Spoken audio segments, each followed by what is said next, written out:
What's up, guys? It's Toad back with you. As always, it is Tuesday, February 4th, and I will apologize because yesterday was not a good day at all. 0-4, and it started off looking like it was going to be much better than that. Houston Christian was winning the game by double digits, winning outright for more than half the game. I think into the second half, they were winning by a margin like that. Then they completely fell apart. Not only that, but they didn't even hang on for the cover, and they missed by a half point, even though it was also the 7-point threshold, where I always talk about how the 7-point deficit is usually when you stop intentionally fouling. That didn't happen. They lost by 8, which is pretty strange. That usually does not happen, so that's a fucking loss. And then everything else just totally went haywire. Nashville was winning their game early in the game, so that was looking good too. It was still tied 2-2 into the third period, and then completely unraveled for them. There was an empty net goal at the end of that too, so it looks a little bit worse than it was, but it was a loss. Then San Antonio started out hot, and then they completely fell apart. And by the way, in that game, I'm pretty sure Morant must have not played or something. I didn't even watch the game, but I know that I crushed the closing line on that. I got the +6, and the line was 3 or 3.5 or something when the game went off. So nice line value there. That one still loses. And then the Indiana Pacers just had an ass game. That one was probably my weakest play. I just shouldn't have done it, man. I don't even know. But that line was up 7.5, I think, and I got that one at 6.5. And then they tried to tease me at the end of the game by taking the lead right near the end, and they were up to a 4-point lead at the end, but it was too late, and they wound up, I believe, winning by 1 and not covering. I don't even know. I got CBS Sports on. I'm used to having ESPN on. I'm like, college basketball, what? Yeah, speaking of college basketball, my nemesis, I will have 4 or actually 5 maybe college basketball plays. I don't even know, man, and I think they're almost all home favorites. So that's what I got going on in college basketball. I have 2 NBA underdogs, and I have 2 and almost 3 NHL favorites as well. So we got to get into it, man. It's a huge card. I'm going to try to do it fast. So that means I have, 9 plays today. So we could turn this thing around in a hurry, or we could basically commit suicide on the year today. We'll see how that goes. Right now, I'm like right around the break-even point on the year after I had a nice January. I was up in January, and now first couple days of February, and it's already almost all erased. So that's not good. Or maybe all of it has been. I don't know. I'm right around the break even after a slight losing year yesterday. Or slight losing year last year. I don't even know how to talk anymore. All right, let's get into this college basketball card, man. The first game up at 6:30 p.m. Eastern on Fox Sports is a good one in the Big East between number 11 Marquette, number 12 St. John's. This is going to be a good one, man. This is not a play for me, but this is going to be a good game. I think both of these teams like to play kind of fast. Both of these teams have been the 2 teams atop the Big East, and now they're playing each other. Marquette just had a big game on Saturday, though, and they lost to UConn, and that ended a win streak of theirs. And now they have to go out on the road over to wherever the hell this is, New York. I don't know if this is going to be a Madison Square Garden game. It is. So this is one of the MSG games for St. John's, or they're going to be very salty, probably. But yeah, I think it's a little bit of a weird travel spot for Marquette, even though, yeah, they do it basically every year because it is a Big East opponent. They've both been in the Big East for a while. St. John's is just kind of rolling right now, but their last game was basically an escape as a 13.5-point favorite. They only beat Providence by 2 in an escape. St. John's, they were way ahead in this game, and I just think they started looking ahead to Marquette, and then they almost got caught. I mean, they were losing the game early, actually, took the big lead, and then I think totally took their foot off the gas, and Providence came all the way back and tied the game in the final minute. So St. John's really got a scare at the end of that game, so I think they were looking ahead a little bit, and that does mean that I do lean to the St. John's side here because they almost lost their last game as a big favorite, whereas Marquette is having to face a second straight big game in a row and having to travel to the East Coast. St. John's down from 3 to 2.5 with juice, but they have 60% of tickets, 80% of the cash on them. Lean to St. John's there, and at this point, actually, I'm not convinced that St. John's is actually the lesser of these 2 teams, so I think there may be a little bit of line value there, as the odds makers are saying that Marquette is the slightly better team, or at least that's how they're trying to split the action at the very least. But I'm not so sure that that's accurate. Ken Baum actually has St. John's slightly above Marquette now, and I don't necessarily disagree with that. St. John's having a very good season and kind of been under the radar for a lot of it. So I like St. John's in that one slightly. Vandy is at Florida. Vandy was in the rankings for a little bit, and now they're not. But this is like an almost ranked matchup. And Vandy got crushed on Saturday, and that was a ridiculous game. I had Oklahoma in that game. I had Vandy in the previous game as well, where they beat Kentucky. Kentucky was coming off, I believe, that huge upset over Tennessee, I want to say, is what it was. I don't remember. Is that what it was? No. Kentucky was coming off some other game, and then they had Tennessee after this, I think. Whatever it was a sandwich spot. Vandy took care of business there. Then they went out on the road, and they were winning this game by double digits, actually. And Oklahoma completely turned it around. I think it was the biggest turnaround in college basketball history or something, going from a 13-point deficit to a 30-point win. So I got the win in that one. But now it's a spot where Vandy got completely torched in that game. Kind of an embarrassing result there, especially when they were winning. It was kind of a weird travel spot to have to go out to Norman, Oklahoma, which I don't think they're used to doing, as Oklahoma's new to the SEC. Now Vandy's turning around and going to a more familiar venue, but it is Florida, who's really good. It is a second straight road game, so it isn't the easiest spot for Vandy, really, although it is kind of a bounce-back spot in a way for them after such a bad performance in the second half in that previous game. However, Florida also is coming off a very bad performance against Tennessee. And now the question is that the type of performance that's embarrassing enough that it's going to cause them to refocus here? Or is it going to be the type of performance where they're going to be hung over? Because that was a highly touted game, man. It's a game you get up for emotionally. And Tennessee was without Zakai Ziegler. I played Tennessee in that game. Ziegler, whatever. I played Tennessee in that game because it was a huge revenge spot, as Tennessee had lost at Florida by 30 points. And then Tennessee was able to win this game by 20 and completely turn it around. And they were the team that held their opponent into the 40s this time. So almost a complete opposite. But I liked Tennessee in that game. You got extra value because of the Ziegler injury. It was a revenge spot. I thought it wasn't a great spot for Florida, really. Much better bounce back spot for Tennessee. So I nailed that one on Saturday. But now the question is that such a big game that you just get up for, even though they lost by 20 points? Is that going to hang Florida over into this game? And then they do have Auburn up next in 4 days, which is a gigantic game between two of the top-ranked teams. So I don't think it's a very good spot for Florida, really. So I would slightly lean to grabbing the points with Vandy, even though it's not the greatest spot for them either. But I will not do this. Florida's down from 14 even money, so really like 13.5 kind of, down to 12. So it looks like some money has kind of knocked this line down a little bit. Florida is still going to be dangerous at home, but Florida, I mean, both of these teams do like to play fast as well, so I don't think it's going to totally throw Vandy out of like the style that they like to play. Purdue at Iowa. Purdue is coming off a game where they almost lost to Indiana. And by the way, I will talk about that game in a little while, after they crushed Michigan the game before that. So that was a game where I thought that it was a nice spot for Indiana to maybe cover in that one, because Purdue was coming off such a massive win over Michigan. But now Purdue's got to go out to Iowa. Not the easiest thing to do, but they are coming off kind of a scare against Indiana. So a game where they probably should have won more easily than that. So it could be a little bit of a refocus spot for Purdue. And I don't trust Iowa at all.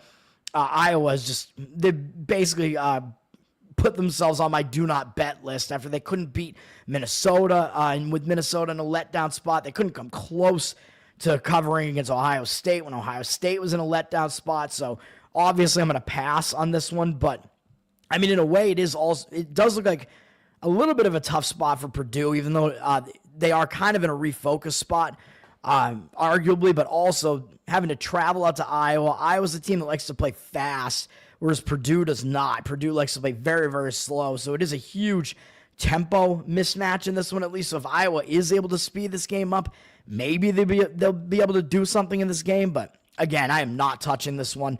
Purdue down from 8 to 7.5, 67% of tickets, 74% of the cash on Iowa. So Iowa looks public, which is kind of surprising me. I mean, I kind of doubt that they actually are. It does look like some of the actual money has come in, driving the line down, and with Iowa with the higher cash percentage there.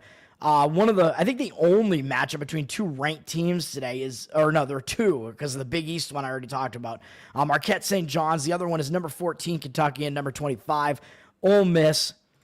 This one is a tough one for me to gauge as well, man, because Kentucky, they're coming off that loss to Arkansas, which is a pretty ugly loss. I mean, I took Arkansas in that game because I thought it was a bad spot after Kentucky pulled off that huge road upset against Tennessee.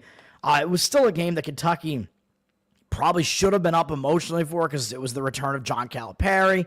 There he is. I mean, he got booed early, but Arkansas was able to take the crowd out of it, get that win for me. Huge win for Arkansas. So obviously, I'm going to be looking to fade Arkansas in their next game, but I don't even know when it is or who they're playing. But Kentucky, they got up emotionally for it, but it is still an ugly loss. So I kind of think it's a little bit of a bounce back spot for Kentucky here going out to Ole Miss. Ole Miss, though, pretty good team. They're pretty tough to beat at home, but they are coming off a big game against Auburn. And this game, Ole Miss was kind of in this game for the most part. I mean, it was close down the stretch.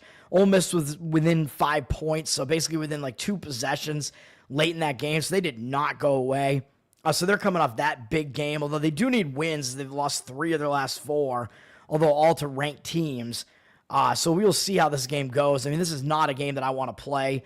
You do have the team that's lesser ranked in Ole Miss actually being the favorite here, up from 2.5 with juice to 4.5 with juice, with 95% of the cash on them and 50% of tickets evenly split. So it looks like some real money is coming in on Mississippi.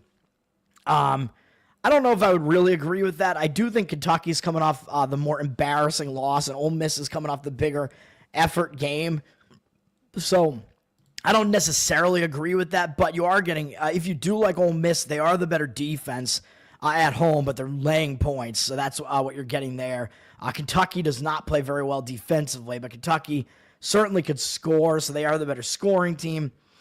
Kentucky likes to play super fast, and Ole Miss is kind of a mid-tempo style, so they may be able to slow this game down a bit, kind of throw Kentucky out. And as you can see here, Ken Palm has Ole Miss just ahead of Kentucky in the rankings, barely. So it should be an interesting one, a fairly close matchup, really. But we'll see what happens in that game. Wow, where are the games that I'm actually playing? Holy crap, there's so many games today, man. St. Louis and UMass, I'll just point out, is kind of a weird-looking line, as UMass below 500 is actually the favorite at home. So the odds makers are telling you there's not that much that separates these two teams, and it is a weird travel spot, kind of, even though both of these teams are in the A10, so they're kind of used to it, but St. Louis has to go out to Amherst, Mass for this one. So maybe not the easiest spot, and UMass maybe a little bit under the radar right now. St. Louis is coming off a pretty big emotional game, a big nationally televised game against Dayton where they lost, and now they have to go out on the road here, so I don't think it's the greatest spot for them either. But UMass, I believe, is coming off a nice win. Yeah, they beat Duquesne on the road after a pretty big game against Rhode Island, too. So UMass is also coming off a big game themselves. UMass, like I said, they're actually, according to ESPN Bet, they're 1.5-point favorite. It looks like they're sitting at a pick 'em right now. Again, I think it looks way too easy when it's a pick-the-winner situation to just grab St. Louis. So I will not be doing that, but I'm not going to play the game. We'll just see what happens in that game. And then Dayton could be in a little bit of a letdown spot because they did pull off that big win over St. Louis. And it could be a sandwich spot because they have VCU up next. And these are all first matchups, by the way. These are not second matchups. The A10 has too many teams. So a lot of times, a lot of the teams don't play each other twice.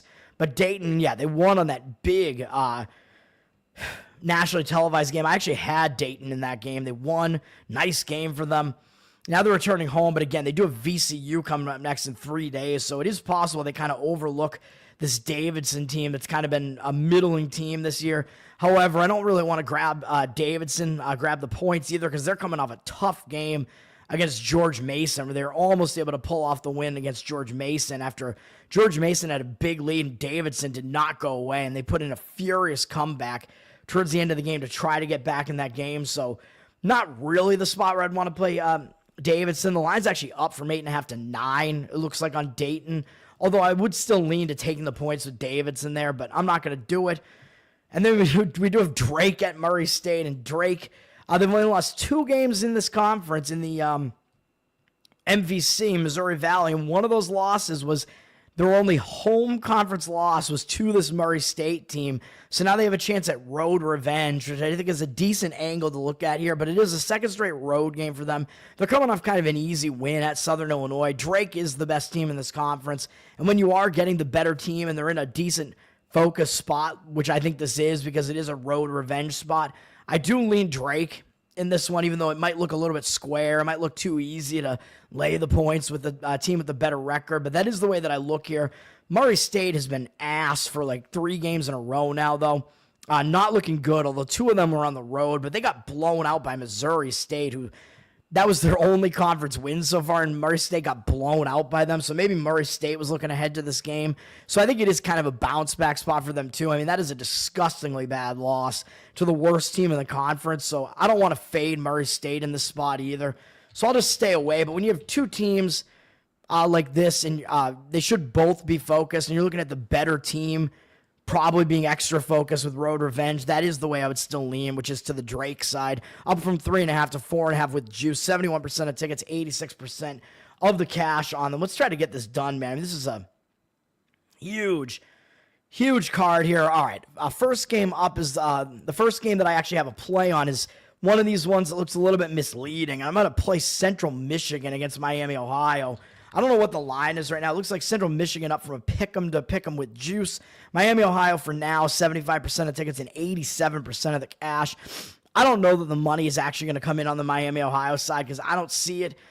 To me, this looks like a very misleading line where it's like, wait a minute, how is Central Michigan, who's below 500, both overall and in conference, basically a favorite, a pick the winner situation against a team with 1 conference loss who's 16-5? Yeah, well, as I'll show you with KenPom in a second, Central Michigan's a little bit better than they look, and Miami, Ohio is a little bit worse than they actually look. Miami, Ohio, sitting among the top teams in the MAC, but I don't think they actually are one of the actual top teams in the MAC. I mean, I think Akron is. Miami, Ohio is coming off a big win over Ohio. That is a big win, man. I mean, that's a big in-state rival, and Ohio was like right near them in the conference standings, and they knocked Ohio down a peg. That's a big win. And now they have to go on the road to Central Michigan, which is probably not the easiest place to have to go to. And who do they have up next? Oh, yeah, well, they have this MAC Sun Belt Challenge here. They have to play Troy, who is one of the better teams in the Sun Belt, has a good record. And they got Toledo up after that, who's one of the top teams in the MAC as well. So they may overlook Central Michigan here. It looks like a bit of a sandwich spot to me. So I think you have a bad scheduling spot here, and you have the benefit of the line looking misleading here. Central Michigan coming off a bounce-back win against Bowling Green, so not a huge deal there, but now they have a little bit of confidence again, maybe after an ugly loss to Buffalo. They bounce back. Now they get Miami, Ohio. I do think you're going to see Central Michigan be focused with one of the better teams in the conference coming in. They're still one of the better teams in the conference, even though I don't think they're one of the absolute top teams. Then if you look at what KenPom's got going on here, he's got Miami, Ohio as a pretty fast-paced team, 104th in the country. They don't play good defense, 207th. He's got them facing a very weak strength of schedule overall, 334th and 10th overall in luck. So he has them as one of the most overvalued teams, basically, or most overperforming teams in the nation. And then you go and you look at Central Michigan. Yeah, they're not good. I mean, they're definitely the worst of these 2 offensive teams, but they're the better defense at 170, which isn't saying much, but Miami, Ohio really is not a good defensive team. Central Michigan plays way slower. They like to slow the pace down. So you're getting the better defense at home and a team, which is a spot where they should be able to slow the game down and ugly it up and get it into their style. So that looks good to me as well. And KenPom has Central Michigan 322nd in luck. So he has them way down near the bottom of the luck index, in the bottom 30, and he's got Miami, Ohio in the top 10. So he's telling you that there isn't that much that separates these 2 teams. Odds makers are also telling you that. And Central Michigan, 153rd strength of schedule, so that's a bit better, and 6th strongest non-conference schedule. So it looks like they did play a gauntlet in the non-conference. Yeah, they faced Marquette, Minnesota, I mean, Mississippi State, Arizona. Yeah, I mean, those are some pretty good teams in there, so pretty difficult. And they actually beat George Mason and South Alabama, who are a couple of the better teams in those conferences. They actually played Minnesota on the road to within 3, and Marquette on the road to within 8, so those are not bad results at all. They got destroyed by Mississippi State and Arizona, but whatever. I mean, also very difficult games. But overall, yeah, I like Central Michigan. People are also going to look and say, oh, well, Miami, Ohio beat Ohio, and Central Michigan couldn't even beat them. So that's another reason why the public might come in on this and just think it looks like so simple to take Miami, Ohio, but I don't think so. I think Central Michigan is the right side in that one. That is what I'm doing. Oh, let's go, man. This is crazy. So many games. Houston is just a giant favorite against Oklahoma State, excuse me. I know Houston's coming off that crazy overtime game against Texas Tech, so kind of puts them in a bad spot. As Houston had not, lost a game in conference. They hadn't lost a game since November, I think, so they are not used to losing. So that is definitely the type of game that can hang you over into the next game. And Houston likes to play slow and play defensively, so even though they're playing a far inferior Oklahoma State team, asking them to cover a 22-point line is a bit of an ask. They're down from 22 to 21.5 here, so it looks like some movement against them. I would agree with grabbing those points with Oklahoma State in a spot like this, but no way I'm going to do that. Oklahoma State did break their loss streak with a win, at least against Utah. And it is going to be a game where they should probably get up for it. And Houston did already beat them at Oklahoma State earlier this year by 13. So, and if it's a game that's similar to that, Houston's probably going to have a hard time covering this one. So it is a little bit of road revenge for Oklahoma State too. But man, they are the far worse team. Utah State coming off, speaking of losing a streak, they had a streak going on, and they lost another conference game, a big game. They lost at home by like almost 20 points to New Mexico. I don't know what is up with that. I expected that game to be a lot closer, even though the market looked like it was indicating on New Mexico. Kind of a crazy result. I don't know how to read this one, man. Utah State coming off that game. Could be a type of spot that hangs you over into the next game. They have to go out to Wyoming, and Wyoming likes to play just real ugly, slow basketball, so they may be able to do that and maybe hang within this number against Utah State. Wyoming coming off a loss to San Diego State, though, and that was a close game, or Wyoming actually was winning this game late in the game. They were winning in the final 6 minutes, and then they fell completely silent, and San Diego State went on a 17-0 run or something like that near the end of the game. Just absolutely insane. Wyoming, they have these scoring droughts that are just absurd. So I can't play Wyoming off of that huge game either. Even though Utah State seems like they're in kind of a hangover spot, Wyoming also in a hangover spot after that huge performance and big-time letdown at the end of that game where they almost had San Diego State. Utah State up from 7 to 8.5, 7 with juice to 8.5 with juice. So some money looks like it has come in on the Utah State side. I don't really know if I necessarily agree with that, to be honest. Then we do have Oklahoma, Auburn. Decent game here between two teams that are looking like they're probably going to be in the tournament. Well, we know Auburn's definitely going to be in the tournament. Oklahoma looks like they probably should make the tournament as well. Auburn coming off a nice win over a ranked Ole Miss team on the road. Now they got Oklahoma, which they may look past Oklahoma a little bit here because they got Florida up in 4 days, like I mentioned with Florida. That could be cause for a bit of a look-ahead spot for Auburn here. Oklahoma, though, they're coming off that very satisfying comeback win where they crushed Vandy by 30. Now they go out on the road to face Auburn. You know you're going to get a focused Oklahoma team, though, when they're going to Auburn. Auburn's focus might be a little bit more in question here, but I'm not going to touch this. Auburn up from 16 after 17, so it looks like the market indicators are actually on the Auburn side right now. 71% of the cash with 50% of the tickets evenly split. Who knows? Baylor, Texas Tech. This is a game where, based on what both of these teams did on Saturday, I wanted to fade both of these teams, and it just so happens they're playing each other. Unbelievably unfortunate that these two teams are both in horrible fade spots and they're playing each other. So what can you do? You can't fade a team to play on another team that's also in a fade spot. So Baylor, they're coming off a huge win over Kansas where Baylor was losing this game real bad, and Baylor made a huge comeback. They were down by 21 points, and they completely flipped it to an 11-point win in the end of it. That's a huge win for Baylor. That's like a legitimizer type of win on the year, man. That was their biggest win of the year. So there's no way that I can come in and try to play Baylor off of that game, but there's also no way I can play Texas Tech because they just went into Houston, took Houston into overtime. It looked like Houston was going to win the game in regulation, and Baylor tied the game, or not Baylor, Texas Tech tied the game up, sent it into overtime, and won right at the end on the Jawan Roberts travel, or Houston had the final possession with a chance to win the game down 1. Oh, man, crazy game. So now Texas Tech is coming off that. Baylor, I mean, yeah, it is still a big game, but they do also have a ranked Arizona team up next.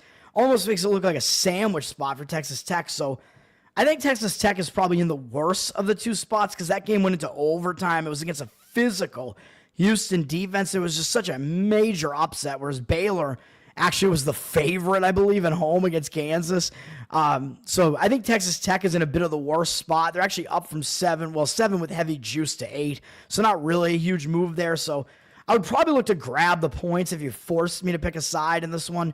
Both of these teams do like to play defense and like to slow the game down as well. So that's the type of game you're going to get in this one. So maybe a spot to look at the under. Because you may have tired legs, although does that mean the defenses are going to be tired out after those two huge games? I don't know. But both of these teams do slow the game way down. So that's the type of game that you may see here. And the scores are a little bit misleading in those other games because Baylor had to put together a huge comeback, which led to a lot of scoring. And Texas Tech went into overtime. And that game was, both teams were in the 60s towards the end of regulation in that game, I think so.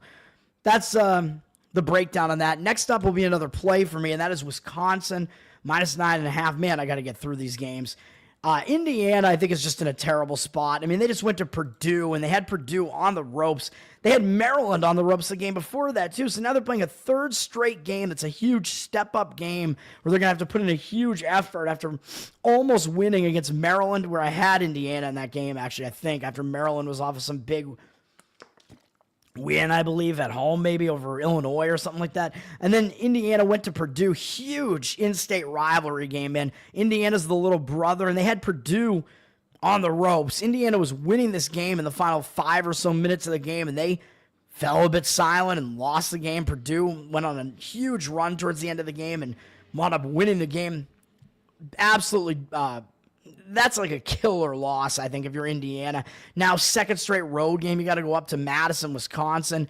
Doesn't look good to me. And Wisconsin's coming off a little bit of a scare where they went to Northwestern. Northwestern actually lost Barnheiser. I don't know if it was during the game or not. I hope it was because I'm going to play Northwestern as well today. So he was like their best player, and he got hurt. I think he got hurt before the game, actually. That was why the line moved. I'd pointed that out on Saturday. I was like, why did the line move in the Wisconsin direction? So Barnheiser, I think is his name, Northwestern's best player, was hurt. Wisconsin escaped in this game, I would say, even though, yeah, they were winning with a decent amount of ease by the end of it. They were up 10 or whatever, but they were losing in the second half of this game. So maybe a bit of a lackluster performance from Wisconsin, we could say. Now they're coming back home. They've been pretty good on their home floor, man. I actually think they might be undefeated at home. Oh, no, they lost to Michigan at home by 3. That was their only home loss in conference, and they beat Arizona at home as well. So Wisconsin's been pretty tough to beat on this floor. They are certainly the way better team here. And I think it might be a line where the public, Indiana's a good name. They almost beat Purdue in their last game. So it almost looks tempting to grab the points, but I don't agree with that. I will lay it with Wisconsin. And by the way, Ken Baum has Central Michigan winning by 1, so right where that line is. I think he has Wisconsin winning this game by 10.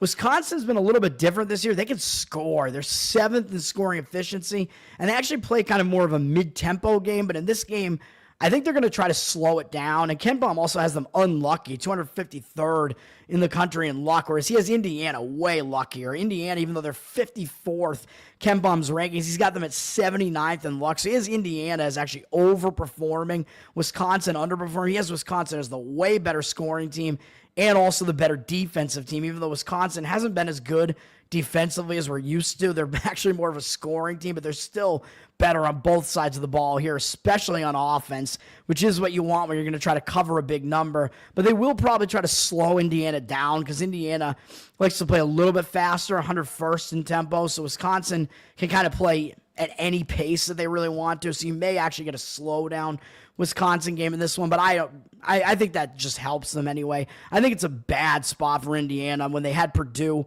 basically dead to rights in that game and blew the game. I don't see how they get back up off the mat after that. Wisconsin's the better team. I'll lay the points, and it kind of looks too easy to go against that. Will, what's up, man? Thank you. Nate, Barbagalata, is that even a real name? I don't know, man. All right. That's not right, by the way. That is not my name. Georgia Tech just upset Louisville, so I will just point that out. I would probably not want to try to play Georgia Tech here after that big win over Louisville. They did lose at home already to Clemson by double digits, though, so it is actually a road revenge angle in favor of Georgia Tech coming into this one. And Clemson does have Duke next, so there are some strikes against Clemson here as well. So I'm not going to play this game. Clemson 13.5 down to 13.5 with reduced juice. Take from that what you will, I guess. All right, we're almost to the end, but I have 3 more plays in these final games here, so I got to get through all these. Northwestern -2. I mean, this is obvious. You knew I was going to do this. I'm fading USC. I mean, for obvious reasons. USC just pulled off their win of the year against top 10 ranked Michigan State. Michigan State had not lost for, I don't know, a long period of time. I think they were on a streak like Houston was, or Michigan State had not lost in a long time. Huge win for USC, but it was kind of a bad spot for Michigan State, as I pointed out on Saturday. I kind of wish I played it. I liked USC plus the points in that one because they play a little bit faster than Michigan State does. And Michigan State was going to an unfamiliar venue out on the Pacific Coast there, so not something they're used to. USC was able to get it done, but now the script is flipping, and now USC has to go to a venue where they're not familiar. They have to go to Northwestern, and they are not familiar with having to go to a venue like that. And up next, they got to go to Purdue on this road trip in 3 days. So I think this is a major sandwich spot for USC, coming off like their biggest win of the year. And I know USC is on like the bubble now as far as trying to make the tournament, so they do need to win games, but I still think basically if they beat Purdue, that's going to bolster their resume. So I don't think this game is going to really have as much of an impact. So I think USC, terrible spot here in my opinion. I think they're eyeing this Purdue game as far as like games that they need to win. I think they absolutely need to win that Purdue game if they're going to try to put themselves on the tournament radar there, because right now they are not. Northwestern, really ugly record, and people are going to think, wait a minute, I'm getting points with USC. They just beat Michigan State, and Northwestern's 12-10 and 3-8 in conference. Are you insane? That looks crazy, right? And Northwestern's without their best player now. Barnheiser's gone. So what the hell are you talking about here, Toad? What are you doing? Yeah, I know, but like I said, USC, terrible spot, sandwich spot, going to a place that they're not familiar with. Northwestern, I think, is actually very much under the radar right now. They're the I'm not convinced that they're not the better team here, to be honest. Ken Bum has USC down at 59th in the country. He has them 147th in tempo, so Northwestern's going to try to slow this game down, man. He's got Northwestern up at 53rd, but of course you got to strike them for Barnheiser being gone, so you got to drop Northwestern down a little bit. So does that make them the worst of these two teams without him? Maybe. I mean, the odds makers are telling you that, but it looks like a little bit of value in a spot like this, man, where USC is in such a bad spot. Northwestern is the better of the two defenses. The offenses are kind of similar, but Northwestern a little bit better defensively. That's the best unit on the court is Northwestern's defense.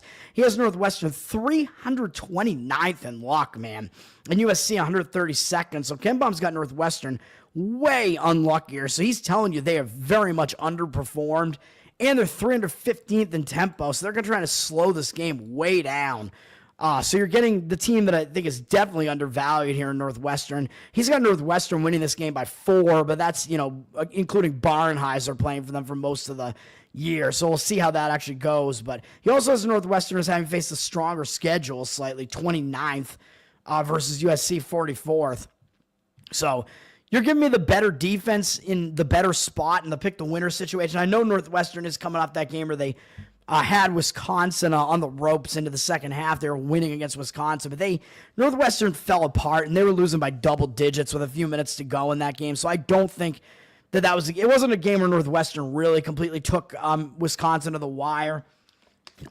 Northwestern needs wins right now, man. So I like Northwestern in that spot, even though I know it is also the game after the injured player theory spot, and usually that's not as good a situation. Usually you want to be on the team in the injured player spot, and then they take a step back in the next game if they put in a good performance.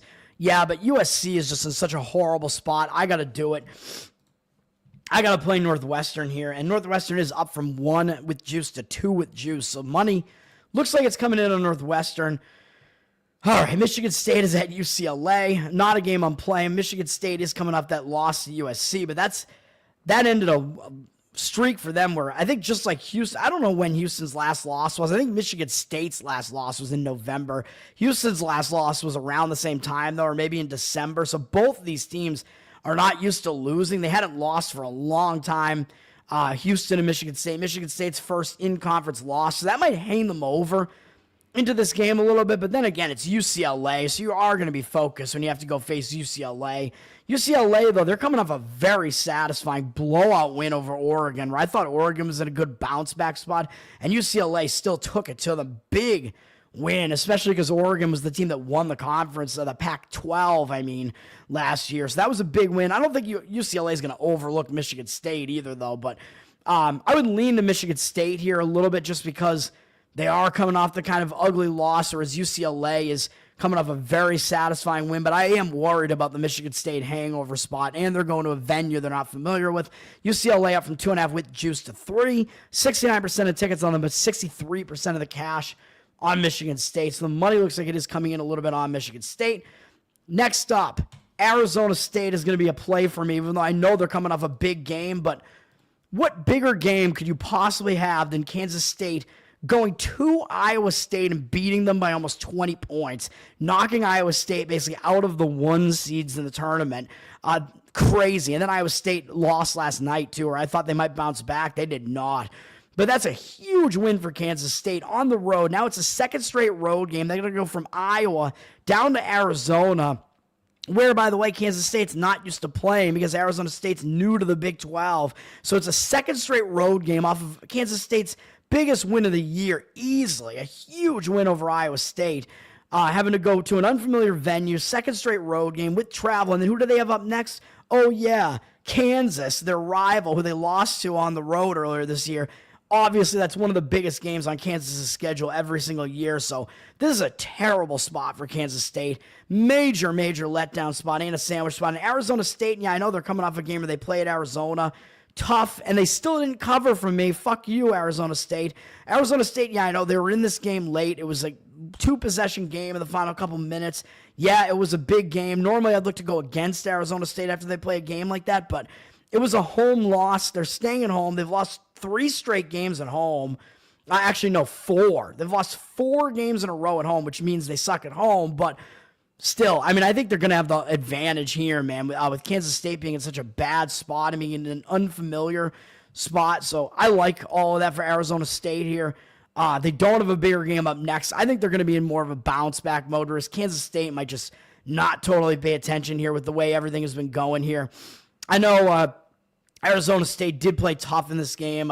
Freeman headbutted Caleb Love. Caleb Love getting beat up on the court, man, by a lot of opposing players. So I don't know, but I like Arizona State in this one. The line has gone down from 2.5, well, with reduced juice to 1.5, but 80% of the cash on them and 50% of tickets evenly split. So I think the public probably only going to want to play Kansas State here. And the other good thing about this, after seeing what Kansas State just did, even though they have the worst record, but the other good thing about this is Arizona State's fighting for trying to get into the tournament. They're a bubble team right now, so give me Arizona State there. And then my last play in college basketball is BYU minus 1.5. Arizona is going to BYU. Arizona, man, I think it's a bad spot for them. They're coming off that huge win over Iowa State. I thought they would suffer the letdown spot off of that giant win in overtime, which Caleb Love, I won on Arizona in that one, and Caleb Love sent it into overtime with that buzzer beater. They had to go to Arizona State, still won the game and covered. Bullshit. Now they have to go to an unfamiliar venue, BYU. They're not used to having to go into elevation and play in Provo, Utah, or wherever the hell this is. Arizona is new to the Big 12, so they're not used to that. So it's a second straight road game for them, and they got Texas Tech up next, which is a big ranked opponent there. They might not totally pay attention to BYU in this spot, man. And that Arizona State game was still a physical game, a big rivalry game, even though I know I'm playing on Arizona State here. The only thing I'm worried about is BYU did just go to Florida, so they're having to travel back from Florida. But it is still a home game for them. They've been really good on this floor this year. Their only home loss is to Texas Tech, I think. I think they've won and Ole Miss, I guess. Oh, no, that game I think was a neutral site game, though. I don't know. But I think their only actual home loss on this floor is to Texas Tech really close. And they've had some blowout wins on this floor, too. So BYU has been tough to beat in this venue, man. And this does qualify as an unranked home favorite against a ranked road opponent. BYU up from pick'em to 2. No percentages yet on this. But I like it, man. Other than that BYU's coming back from a long road trip. I like this one. By the way, Ken Baum has Arizona State mid-tempo. He's got them 39th in defense. He has them better than Kansas State. So it looks like I don't know if there's an injury or what's going on here, but it looks like you're getting some value with Arizona State as the better team, not even getting full home court. So I don't know what the deal is with that, even though he does have Kansas State very unlucky so far. 343rd in the country. But Kansas State plays a little bit slower. Arizona State may try to speed them up a little bit. And despite that, Arizona State is still actually the better defense of the two. So I'm going with Arizona State there. Ken Baum has them winning by like 4 points, which is a little bit strange. So maybe there is some sort of injury there or something. I don't know. But then we got BYU. I mean, yeah, they're not the better team, but BYU, 229th in luck. They're kind of under the radar right now, underperforming, and they need wins to try to get into the tournament here. They are a bubble team in the tournament right now. And yeah, they're not the better team, but they can hang with Arizona offensively. They're almost as efficient at scoring as Arizona is, even though Arizona is definitely the better defensive team. Arizona's been a little bit less lucky as well. That worries me a little bit, but still, I think it's just a bad spot for Arizona.